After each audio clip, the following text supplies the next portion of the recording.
வணக்கம் மக்களே, இது நியூஸ் 18 தர்பார். நான் உங்க எழில். வழக்கம் போல அரசியல் தேர்தலுக்கு அப்புறமும் பரபரப்பா இயங்கிட்டே இருக்கு. நடந்து முடிந்த 4 மாநிலத்தில் 3 மாநிலம் முதலமைச்சரை அப்படியே ரிசீவ் பண்ணுறதுக்கு ரெடி ஆயிருக்கு. ஆனால் தமிழ்நாட்டில் மட்டும் தறிக்கணத்தம் போட்டுக்கிட்டே இருக்கு. இங்கிட்டு கொடுத்துருவாங்களா, அங்கிட்டு கூப்பிட்டுருவாரா, ஏறிடுவோமா இறங்கிடுவோமா, ஐயோ கதவு பூட்டி கிடக்கையா, திறந்து விடுங்கய்யா, எங்கிட்ட முதல்வர் ஆகிறத பார்க்கணும் அப்படின்னு எல்லாரும் மனசு வருத்தப்படுறாங்க, நான் உட்பட. இப்படி ஏகப்பட்ட வருத்த சம்பவங்கள் இருக்கு. வாங்க ஒன்று ஒன்றா பார்ப்போம். செம்ம சீனுமா, நேரா செம சீனுமாக்குள்ள போறோம். ஏயா நாங்க கஷ்டப்பட்டு என் கட்டட முதல்வர் ஆக்குடா, நீங்க கொடுத்த கான்வா வண்டியெல்லாம் தூக்கிட்டு போனீங்கன்னா என்ன அர்த்தம் அப்படின்னு எல்லாரும் கண்ணீர் மல்க கேட்கிறாங்க. இந்த கண்ணீருக்கு யாருங்க பதில் சொல்றது?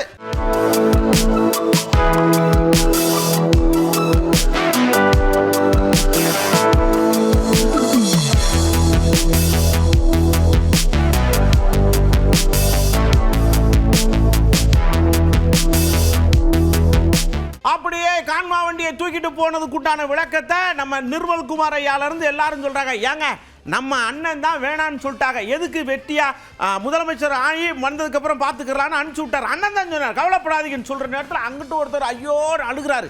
திடுன்னு போய் என்னையான்னு கேட்டா, அண்ணே முதலமைச்சர் ஆக போறாருன்னு நான் வண்டி ஏறி பொண்டாட்டி உள்ளோட வந்தேன், ஆனா கதவை பூட்டி கிடக்க ஆகலையாமே, யாரும் எனக்கு சொல்லலையே, நான் என்ன செய்வேன் அப்படின்னு அப்படியே வானத்தை நோக்கி கும்பிட்டு மாதிரி நிற்கார்.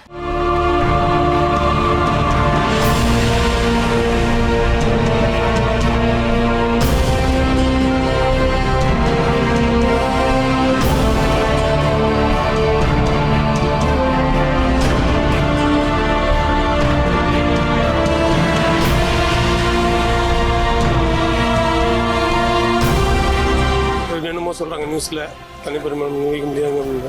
கண்டிப்பாக அவர் தான் ஆவார். எவ்வளோ தலைகள் வந்தாலும் அதெல்லாம் அவர் பேஸ் பண்ணி வருவார். மனசு கஷ்டமாக இருக்குது. ஒரு போலீஸ் கூட இல்லை, எப்படிலாம் போலீஸ் வந்து போட்டாங்க என்னன்னு தெரியல, போலீஸ்காரங்களும் இல்லை, கஷ்டமாக இருக்குது.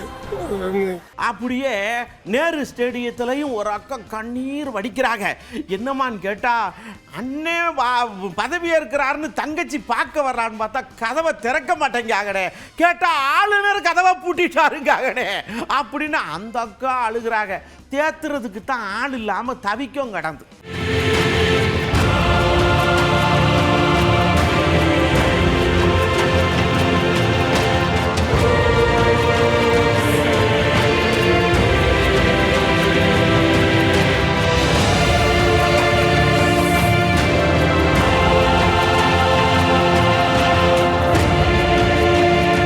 அப்படியே நம்ம அர்லேக்கர் ஐயா இருக்கார்ல, அவருக்கு இந்த ஜெட் இன்ஸ்பெக்ஷன் அப்படின்னு இருந்தால் தான் கூப்பிடுவாராம். இப்போ தான் ஒன்று அவரை பற்றி தெரியுது. நம்ம விஜய் போனார், அடுத்த நாள் போனார், திடீர்னு போய் ஐயா நாங்கள் 108 இந்த பக்கம் ஒரு 5 வந்துருச்சுங்க, நீங்கள் அமைக்க கூப்பிடுங்க, நான் ஒரு வாரத்துக்குள்ளே எல்லாரையும் கூட்டி ஆந்துருவேனே. இல்லை தம்பி அதெல்லாம் சரிப்பட்டு வராதியா, போங்கய்யா அப்படின்னு அனுப்பிச்சி விட்டுறாங்க.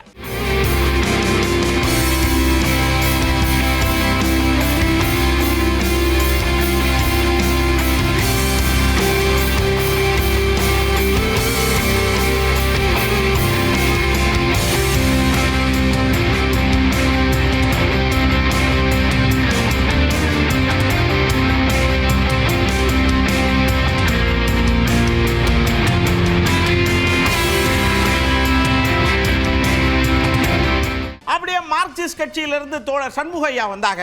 தம்பி கொடுத்த லெட்டரை அங்குலமா வார்த்தையா அக்கு வேற ஆணி வேற பிரிச்சு படிச்சு மேய்ஞ்சிக்கிட்டு இருக்கோம். 8ஆம் தேதிக்கு அப்புறம் தான் முடிவு சொல்லலான் இருக்கிறோம், கொஞ்சம் வெயிட் பண்ணுங்களேன் அப்படிங்க. தமிழக வெற்றி கழகத்துடைய தலைவர் திரு விஜய் அவர்களிடமிருந்து அவர்கள் அரசு அமைப்பதற்கு ஆதரவு கேட்டு மார்க்சிஸ்ட் கம்யூனிஸ்ட் கட்சிக்கு நேற்று தினம் கடிதம் அனுப்பியிருக்காங்க. அது சம்பந்தமாக நாளைய தினம் எங்களுடைய கட்சியினுடைய மாநில செயற்குழு மாநில குழு கூட்டம் நடைபெற இருக்கு. அந்த கூட்டத்தில் அது சம்பந்தமாகவும் இப்போது தமிழக அரசியல் சூழல் சம்பந்தமாகவும் நாங்கள் விவாதிப்போம். நாளைக்கு மாநில குழு என்ன முடிவு எடுக்குதோ அது வந்து தெரியும். பாருங்க, நமக்குன்னு எங்க இருந்தா அந்த ஆளுநர்கள்லாம் வந்து வாப்பாகளோ தெரியல. ஜெயிச்சிட்டார் மனுஷன். நாங்க எதிராக நின்று போட்டி ஓட்டாலும் அவர் ஜெயிச்சிட்டார்லாம். மக்கள் உணர்வுக்கு மதிப்பு கொடுக்கணும்ல, கூப்பிட்டுருங்களேன். ஏயா இப்படி பண்றீங்க, எங்களுக்குன்னே பிறகு எடுத்து அனுப்புவாங்களா அப்படின்னு ஆதங்கத்தை வெளிப்படுத்துறார். இல்லை, யாருக்கும் இப்போ இந்த நடைபெற்று முடிந்திருக்கிற சட்டப்பேரவை தேர்தலில் எந்த அணிக்கும் எந்த கட்சிக்கும் அறுதி பெரும்பான்மை என்பது கிடைக்கவில்லை. இத்தகைய சூழ்நிலையில தனிப்பெரும் கட்சி என்கிற முறையில் தமிழக வெற்றி கழகம் தான் இன்றைக்கு அதிகமான சட்டமன்ற உறுப்பினர்கள் கொண்டதாக இருக்கு. இரண்டாவது, வேறு யாரும் ஆட்சி அமைக்க உரிமை கோராத நிலையில் ஒரே ஒரு கட்சி மட்டும்தான் உரிமை கோரி இருக்கக்கூடிய நிலையில் அவர்களை ஆட்சி அமைக்க அழைப்பதுதான் சட்டப்படி சரியானது. காலம் தாழ்த்துவதற்கான காரணம் என்ன சார்? ஆதரவு கேட்டும் காலம் தாழ்த்துவதற்கான காரணம் இல்ல, கடந்த காலத்திலையும் ஒன்றிய பிஜேபி தன்னுடைய ஆளுநர்கள் மூலமாக தன்னுடைய அதிகாரத்தை அத்துமீறலை அவர்கள் தொடர்ந்து செய்து வந்திருக்கிறார்கள். அதனுடைய தொடர்ச்சியாகத்தான் இதையும் பார்க்கிறோம். நாளை நல்ல முடிவை எதிர்பார்க்கலாம். போன 4-5 வருஷமா அங்க ஒருத்தர் ரவின்னு ஒருத்தர் இருந்தாரு. அவரு இப்படித்தான் சேட்டக்கடா பண்ணிட்டு கிடந்தாரு. அவரை ஒரு வழி அங்கிட்டாக்க அனுப்புனா இவர் வந்து இப்போ படாது பாடுபடுது. ஐயா, நாங்க மக்கள் பிரச்சனையை பார்க்கறதா, உங்களோட மல்லு கட்டுறாதாயா? திருமானை இப்படி கொந்தளிக்கார். ஆளுநருடைய நடவடிக்கை ஏற்புடையதல்ல. பாஜக தமிழ்நாட்டு அரசியலுக்குள் குழப்பத்தை ஏற்படுத்துகிறது. தனிப்பெரும் கட்சியாக வெற்றி பெற்றிருக்கிற தாவேகாவை ஆட்சி அமைக்க அனுமதிப்பதுதான் ஜனநாயகம். அவ்வாறு இல்லாமல் காலம் தாழ்த்துவது திட்டமிட்ட ஒரு சதி என்றுதான் நாங்கள் ஐயப்படுகிறோம். எனவே ஆளுநர் இதில் காலம் தாழ்த்தக்கூடாது என்று வேண்டுகோள் விடுக்கிறோம். அடுத்து ஒரு விஷயத்தையும் அண்ணன் ரொம்ப தெளிவா விளக்குறாங்க. கடிதம் எங்களுக்கு அனுப்பணும்னு முடிவெடுத்ததுக்காக தம்பி விஜய்க்கு பாராட்டுக்கள், வாழ்த்துக்கள், நன்றிகள் மனமார்ந்து. ஆனா எங்க கட்சிக்குன்னு சில கொள்கைகள் இருக்கு, கோட்பாடு இருக்கு, சித்தாந்தம் இருக்கு. இதற்கு நாங்க எங்களுடைய உயர்மட்டத்தில் உட்கார்ந்து பேசி அலசி ஆராய்ஞ்சு புளிஞ்சு காய போட்டு அது சரியானதுக்கு அப்புறம் தான் நாங்க முடிவெடுக்க முடியும். கொஞ்சம் பொறுத்திருக்கணும் தம்பி அப்படிங்க. நாங்கள் வந்து நாளைக்கு அல்லது நாளை மறுநாள் இன்னும் நாங்கள் டேட் குறிக்கல. பத்திரிகைகளில் தவறாக நாங்கள் டேட் குறித்து தள்ளி போட்டோங்கிற மாதிரி, ரத்து செய்துட்டோங்கிற மாதிரி வந்திருக்கு. அது தவறு. விரைவில் நாளையோ அல்லது நாளை மறுநாளோ, ஏன்னா இன்றைக்கி எங்களுக்கு லெஃப்ட் பார்ட்டிஸோடு சேர்ந்து ஒரு ஆர்ப்பாட்டம் இருக்குது. அதனால் நாளை இன்னும் நாங்கள் ஃபிக்ஸ் பண்ணலை. But very soon high level committee நாங்கள் கூட்டி பேசி முடிவு பண்ணோம். எங்களுக்குன்னு ஒரு ப்ரொசீஜர் இருக்குது. நாங்கள் அவசரப்பட முடியாது. எங்கள்கிட்ட அவங்க வந்து கோரிக்கை வச்சுருக்கிறாங்க. அதுக்கு நாங்கள் மதிப்பளிக்க கடமைப்பட்டிருக்கிறோம். அதுக்கு நன்றி சொல்லவும் கடமைப்பட்டிருக்கிறோம். அவருடைய ரெக்வஸ்ட்டை வந்து நாங்கள் வந்து புறந்தள்ளவில்லை. அதை எங்களுடைய உயர்நிலை குழுவிலை வைத்து விவாதித்து தான் முடிவெடுக்க முடியும். அப்படியா அண்ணன் இப்படி சொல்லிட்டு, சரி வண்டி எடுங்கப்பா, நேரம் அறிவாலயம் போய் நம்ம அண்ணனை பார்த்து வருவோம் அப்படின்னு ஸ்டாலின் ஐயாவை பார்க்க போனாங்க. அங்கே போனா நம்ம கம்யூனிஸ்ட் ஐயாக்களும் அங்கே இருக்கிறாங்க. சரி, அப்படி அவங்க என்ன பேசியிருப்பாங்கன்னு ஒரு ரவுண்டு போவோமா?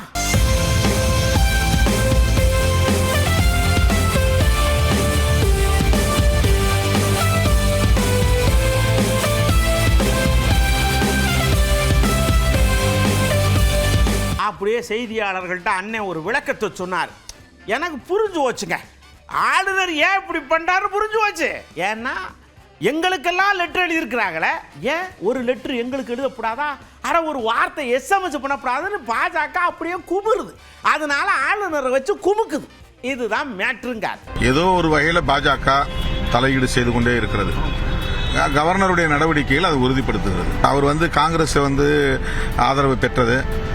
திமுக கூட்டணியில் இடம்பெற்றுள்ள இடதுசாரிகள், விடுதலை சிறுத்தைகள் மற்றும் இந்திய யூனியன் முஸ்லீம் லீக் போன்ற கட்சிகளுக்கு ஆதரவு கேட்டு கடிதம் எழுதியிருப்பது, இதுவெல்லாம் வந்து பாஜகவுக்கு ஆத்திரத்தை மூட்டியிருக்க வாய்ப்பு இருக்கிறது. அதனால் விஜய்க்கு வந்து இந்த மாதிரியான நெருக்கடியை தருகிறார்கள் என்று நாங்கள் நம்புகிறோம். உங்களுடைய பதில், உங்களுடைய முடிவு நாளைக்கு எதிர்பார்க்கலாம். ஆமாம், நாளைக்கு.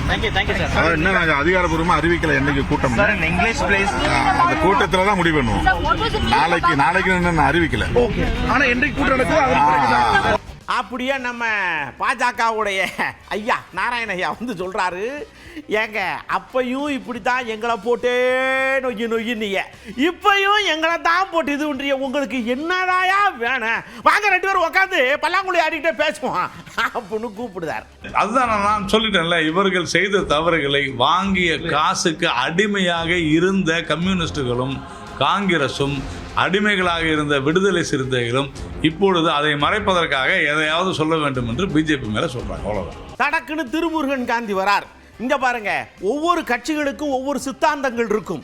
ஆனா ஒரு மாநிலத்தினுடைய சித்தாந்தத்தை எந்த கட்சிகளும் எல்லா கட்சிகளும் பொதுவாக தான் பார்க்கணும். இன்னைக்கு விஜய்க்கு இருக்கிறது நாளைக்கு மற்றவங்களுக்கு வரலாம். அதனால இங்க பிரச்சனை என்னன்னா விஜய் இல்ல, நம்ம சித்தாந்தத்தில் மிதிக்கிறாங்க. அதனால நாம அவருக்கு துணை நின்று அவரை டவக்குன்னு சேர்ற உட்கார வைக்கணுங்க. பெரும்பான்மையை நிரூபிப்பது என்பது சட்டசபையில் நிரூபிக்க வேண்டுமே ஒழிய அதை ஆளுநருக்கு நிரூபிக்க வேண்டிய அவசியம் இல்லை. ஆளுநர் சபாநாயகர் கிடையாது. ஆளுநருக்கு ஒரு கட்சியை பற்றியான மதிப்பிடுவதில் எந்த அளவீடுமே கிடையாது. அவருடைய விருப்பத்திற்கு ஏற்ப அவருடைய அதிகாரத்தை வளைத்துக் கொள்ளக்கூடிய வகையில் நடந்து கொண்டிருக்கிறார்கள். பெரும்பான்மையை ஆளுநர் நிரூபிக்க வேண்டும் என்கின்ற அவசியம் இல்லை. அதை சட்டசபையில் நிரூபிப்பது என்பது மக்கள் மன்றத்தை நிரூபிப்பதற்கான அடையாளமாக மாறும். அப்படிப்பட்ட வாய்ப்பை அவர் தமிழக வெற்றி கழகத்தை கொடுத்திருக்கணும். அவர் பெரும்பான்மை நிரூபிக்க வேண்டிய பொறுப்பை அவர் கையில் கொடுத்திருக்க வேண்டும். பெரும்பான்மையான ஒரு அரசை நிறுவுவது என்கின்ற எதேச்சதிகார ஒரு தனத்தை ஆளுநர் மேற்கொண்டிருக்கிறார். அதுதான் தமிழ்நாட்டில் நாம் எச்சரிக்கையோடு கவனிக்க வேண்டியது. இது திமுக, அதிமுக, தாவேக என்கின்ற கட்சி சார்ந்த அரசியல் நாங்கள் நின்று பேசல. தமிழ்நாட்டினுடைய மாநில உரிமை சார்ந்து பேசுகிறோம். இது நாளைக்கு எல்லா கட்சிக்கும் இது போன்ற ஒரு சூழ்நிலை வரலாம். அந்த இடத்துல தான் தமிழ்நாடு மக்கள் இந்த ஆட்சி அமைக்கின்ற உரிமை குறித்து தெளிவோடு இதை அணுக வேண்டியிருக்கிறது. ஒரு தனிநபர், ஒரு ஆளுநர் முடிவு செய்ய முடியாது. ஏயா, கேரளாவில் நான் ஆளுநரா இருக்கேன், ஏதாவது சத்தம் கேக்குதா? 2 நாளுக்கிட்ட வருக்குள்ள என்னை போட்டு பாடா படுத்தி உருட்டி எடுக்கல. அவர் லிஸ்ட்டை கொடுத்தாருனா தான் நான் தான் பேசாம இது விட்டு நான் கேரளாவில் பதவியேற்பு விழாவுக்கு போயிருவோம்ரா. நீங்க கொடுக்காமலே கூப்பிடுனா எங்கிட்டு கூப்பிடுங்காரு அவர்.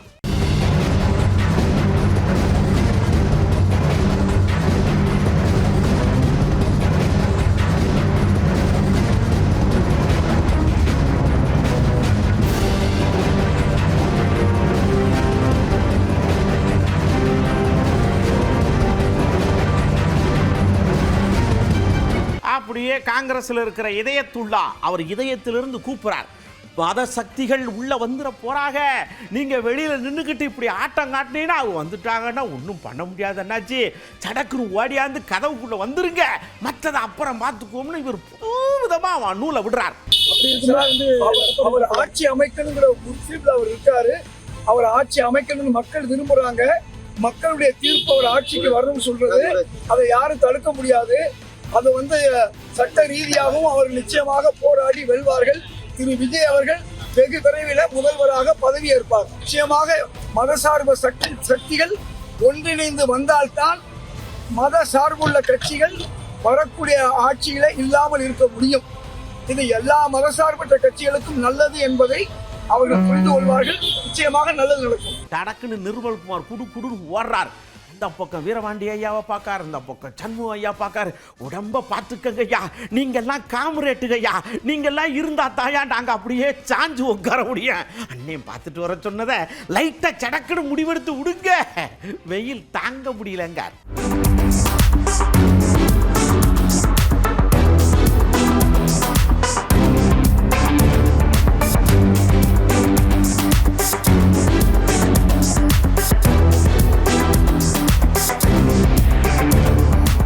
அப்படியே நம்ம அருண்ராஜ் இருக்காரா, அவரு வண்டி எடுத்துட்டு சரணு காதர் மொய்தீனையை பார்த்து, ஐயா ஏதாவது மருந்து பாத்திரம் வேணா சொல்லுங்க, சடன்னு கொண்டு வந்து தாரேன், ஆனா அண்ணன் சொன்னதை மறந்துடாதியே அப்படின்னு மறதிக்குண்டான விஷயத்துக்கு மருந்து தாரம்காரு.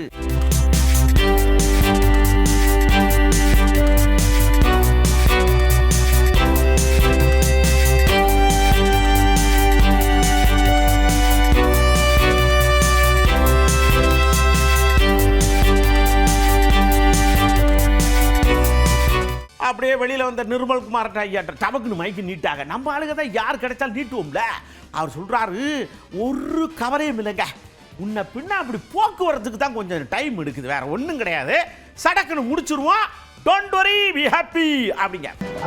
சட்டப்படி உங்க எல்லாருக்கும் தெரியும், சட்டப்படி சிங்கிள் லார்ஜஸ்ட் பார்ட்டிக்கு கண்டிப்பாக ஆளுநர் அழைப்பு விடுக்க வேண்டும். இன்னைக்கு தமிழ்நாட்டில் ஒட்டுமொத்த தமிழக மக்கள் வந்து எங்களுடைய தலைவர் முதல்வராக வேண்டும் என்று இன்னைக்கு தமிழகம் முழுவதும் சிங்கிள் லார்ஜஸ்ட் பார்ட்டியாக எங்களுடைய தமிழக வெற்றி கழகத்திற்கு வாக்களிச்சிருக்காங்க. தமிழக வெற்றி கழகத்தை கண்டிப்பாக அவர் அழைக்க வேண்டும். அதுக்கான கடிதத்தை கொடுத்திருக்கோம், நம்ம பொறுத்திருந்து பார்ப்போம். அப்படியே நிர்மல்குமார் அண்ணே சொல்றாரு, இந்தாருங்க மற்றவங்க மாதிரி கிடையாதுன்னாங்க. எங்களுடைய கொள்கை, எங்க அண்ணனுடைய கொள்கையே வேற.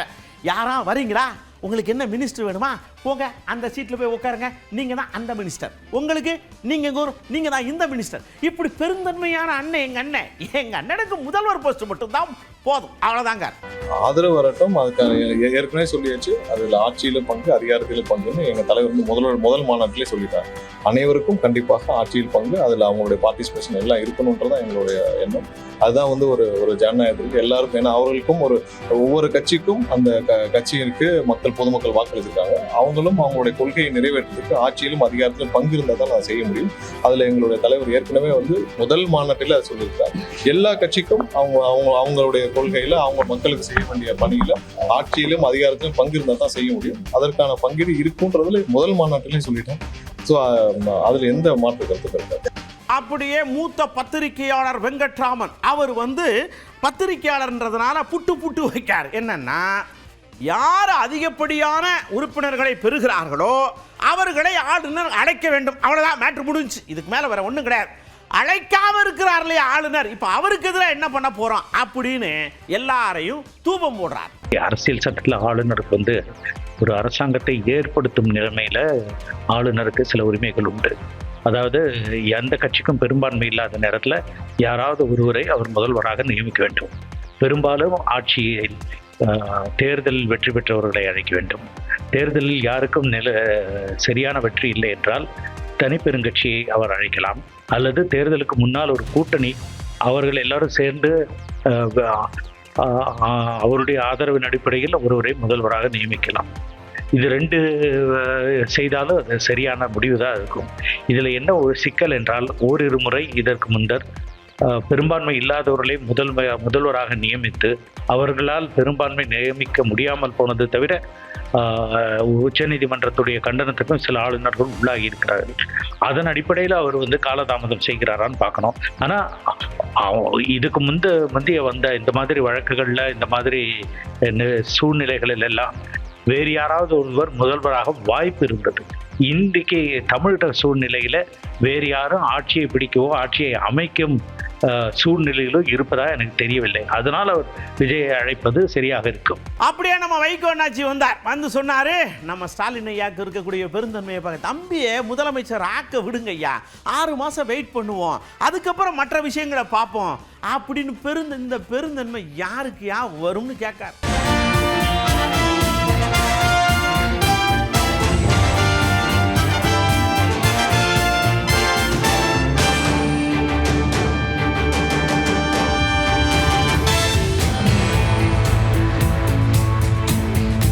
அப்படியே ஏற்கனவே ஒரு வேதனையை இது பண்ணாங்க.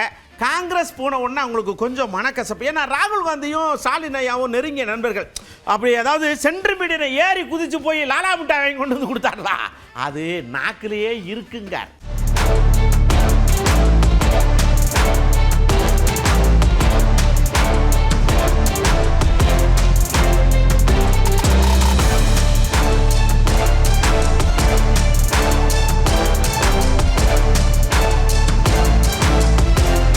அப்படியே எஸ்வி சேகர் ஐயா ஒரே ஒரு விஷயத்தை மட்டும் சொல்றார், டெல்லியை நம்பாதீர்கள். நான் நாடகத்தில் எல்லா இடத்துல வசனத்தில் வச்சிருக்கேன், நம்பாதீங்க அவங்கள நம்பாதீங்கன்னு பாருங்க, இப்படி பண்ணிவிட்டாங்கல்ல அப்படிங்க.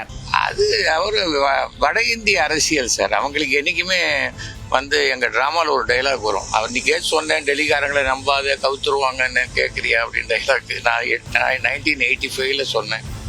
அதான் நடந்திருக்கிறது. அவர்களுக்கு வந்து சர்வைவல்.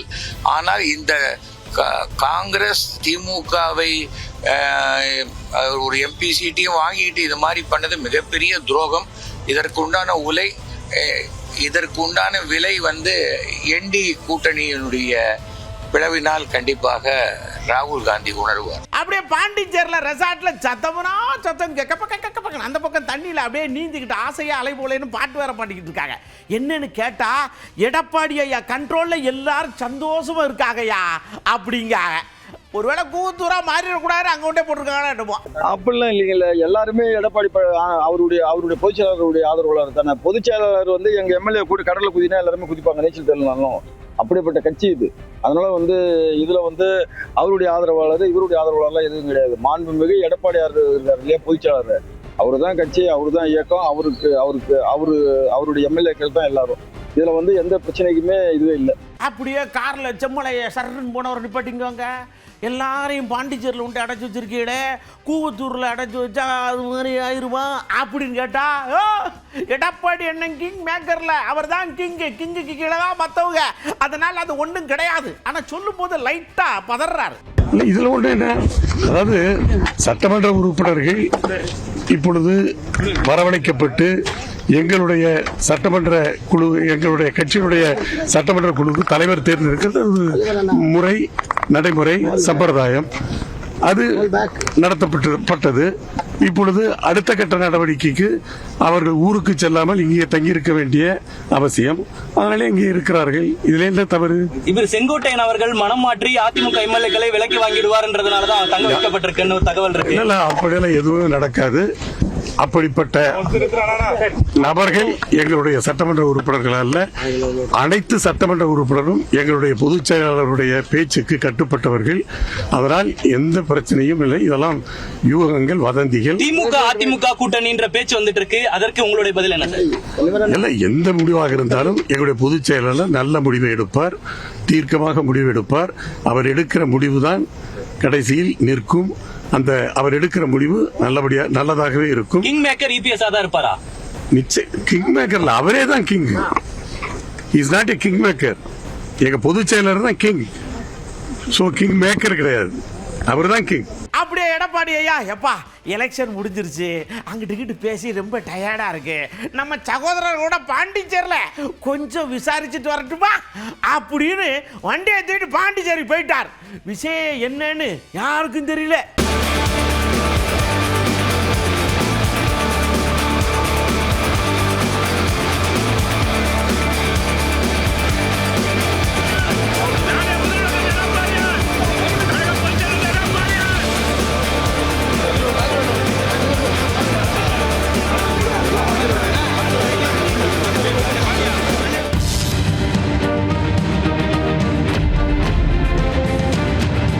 மக்களே இங்க வாங்க, விஜய் முதலமைச்சர் ஆயிட்டார், அண்ணே முதலமைச்சர் ஆயிட்டார். இந்த மாநிலத்தில் இருக்கக்கூடிய பிரச்சனைகளை, சவால்களை எதிர்கொள்றது எப்படி, அவர் எப்படி டீல் பண்ணுவார், நீங்க என்ன நினைக்கிறீங்க? அவர் டீல் பண்றது ஒரு பக்கம் இருக்கட்டும், எப்படி டீல் பண்ணா நல்லா இருக்கும்னு நீங்க ஒரு ஐடியா வச்சிருப்பீங்கல்ல. எங்க அண்ணா அப்படி லெஃப்ட்ல வாங்கி ரைட்ல போடுவார் அப்படின்னு சொல்லுங்க அண்ணா சொல்லியிருக்காங்க. முதலமைச்சர் ஆகிறதுக்கான வழியை பார்க்கணும். அவங்க வந்தாங்கன்னாக்க முதல் 6 மாசத்துலயே இந்த தேர்தல் வாக்குறுதி எல்லாத்தையுமே நிறைவேற்றினாக்க பழையபடி எல்லாமே நல்லா இருக்கும். அவர் என்னென்ன செய்யணுமோ அத்தனை செஞ்சாக்க மக்கள் கொஞ்சம் நல்லதா நடக்கும். மற்ற மாநிலங்கள்ல இருந்து நம்ம தமிழ்நாட்டுக்கு கிடைக்கக்கூடிய நீர் பங்கீடுல இருந்து, மத்திய அரசுல இருந்து கிடைக்கக்கூடிய நிதி பங்கீடுல இருந்து, மத்திய அரசுல இருந்து கிடைக்கக்கூடிய வேலை வாய்ப்புகள்ல இருந்து, இதற்கு முன்னாடி ஒரு சில காரணிகளுக்காக தமிழ்நாட்டு உரிமைகள் இழந்திருந்தாலும் கூட அதையெல்லாம் மீட்டு எடுத்து அதற்கு மேலும் தமிழகத்துடைய தனித்தன்மையையும் உரிமையையும் பாதுகாக்கிறது விஜயோட பணிகள் முதன்மையான பணிகளாக இருக்கணும். ரயில்வே துறையில 30,000 காலி பணியிடங்களை காலி செய்வதாக மத்திய அரசாங்கம் அறிவிச்சிருக்கு. முதல்வராக பதவியேற்றால் விஜய் அவர்கள் அதனை தீவிரமாக எதிர்த்து ஒரு முன்மாதிரியான போராட்டங்களை, ஒரு இடதுசாரிகளை போல முன்மாதிரியான போராட்டங்களை நடத்த வேண்டும். சிஎஸ்டி வரியே நிறைய வாங்குறாரு, ஆனா தமிழ்நாட்டுக்கும் கேரளாவுக்கும் அதுல கால்வாசி கூட அவருக்கு கொடுக்கல திமுக ஆட்சியில. கொஞ்சம் எது நல்லது எது கெட்டதுன்னு தெரிஞ்சு எதை சப்போர்ட் பண்ணணும் எது சப்போர்ட் பண்ண வேண்டாம்னு சொல்லி அந்த மாதிரி கொஞ்சம் விஷயங்களை பண்ணா கொஞ்சம் நாட்டு மக்களுக்கு நல்லா இருக்கும், நாடும் கொஞ்சம் அப்டேட் ஆகிறதுக்கு வாய்ப்புகள் இதுல இருக்கு. ஆனால் மத்திய அரசோட எதுக்கு இணக்கமாக போகணுமோ அந்த ஒரு விஷயங்களை வரையறுக்கக்கூடிய இடத்துல இருக்கணுமோ தவிர மாநில அரசை பாதிக்கக்கூடிய எந்த விஷயமா இருந்தாலும் எதிர்த்து மக்களுக்காக போராடினா மட்டும்தான் 5 ஆண்டு காலம் சிறப்பாக பணியாற்ற முடியும். என்ன திட்டங்கள் வருதோ அதை ஆப்போசிட்டாக தெரிவித்தாலும் மாநில அரசுக்கு அதை கொடுக்காட்டாலும் இவங்க போராடி கண்டிப்பாக அதை வாங்கணும். இப்போ நீங்கள் பார்த்தீங்க, ஓகே இப்படி இருக்குமோ அப்படி இருக்குமோ யோசிச்சிருப்பீங்க, அவ்வளோதாங்க மேட்ரு. அடுத்த தர்பாரில் இதே மாதிரி உங்களை யோசிக்க வைக்கிற மாதிரி ஏகப்பட்ட விஷயத்தோடு கொண்டு வர்றோம். அதுவரை உங்களிடமிருந்து அன்போடு விடைபெற்றுக் கொள்வது உங்கள் அன்பு நண்பன் பட்டியலில். வணக்கம் மக்களே. இந்த வெயிலுக்கு எதமா இந்த மோர் தர்பூசணி அப்படின்னு ஜூஸாக குடிச்சு உடம்பு கொஞ்சம் தேத்திக்கோங்க. ராஜாதி ராஜ ராஜ